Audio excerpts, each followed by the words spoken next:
काय गुण आलाय? काय शेण कुठं लावायचे आहेत ना शेणी जरा, मग ती जरा असं गव्हाचं बुसकाट आहे गुरांच्या गव्हाने होतं ती गोळा करून आणलंय ना.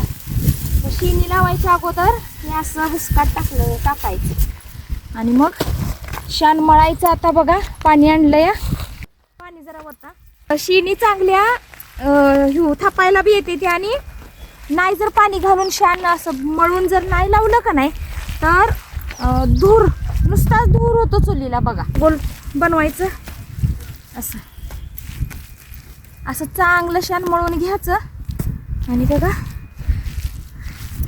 असं आम्ही तर बघा असे शेणी लावतो.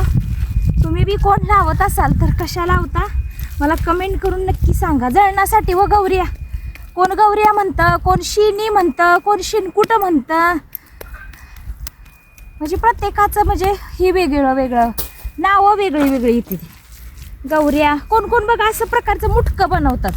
काय काय ठिकाणी असं गोल थापत नाही दोका, असं मुटकं बनवतात असं, आणि असं पत्र्यावर नाही तर असं दगडं असतात ना अशी रस्त्या म्हणजे ह्याच्यावर असं त्याच्यावर असं वाळायला ठेवलं जातं बघ. काय काय ठिकाणी असं लावतात. आमच्याकडं असं नाहीत लावत, आमच्याकडं हे असं लावतात. असं गोल गोल बनवायचं आणि मग थापायचं. ही आपल्याला पाणी तापवायला पावसाळ्यात काय होतं, वारं पाऊस लय असतं हवं आणि चुलच पेटत नाही. मग त्यावेळेला ही एक शेणकूट असलं आणि काटके 4 घातले की लगेच चूल पेटती. म्हणून हे शेणकुटं लावतो आम्ही, म्हणजे शेणी लावतो आम्ही ह्या दिवसात. असं उन्हाळ्यात लावतो शेणी. काय काय वेळेला पावसानं भिजते त्या लय आपला होती. आला पाऊस म्हणलं की पळापळ नुसती गोळा करायची, ठिकी भरायची. गहू मळलेलं गव्हाचं बुसकाट आहे आणि ऊन बी लय लागतंय व जरा, म्हणजे आज उशिराच झालाय मला लावायला. लवकर लावती. कशा लावतात मला कमेंट करून नक्की सांगा. आम्ही तर बघा अशा प्रकारे लावतो.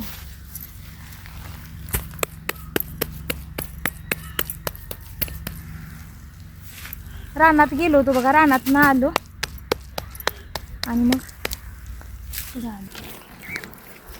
तर बघा हो का मी अशा शेणी लावले त्या आहे का बघा अशा.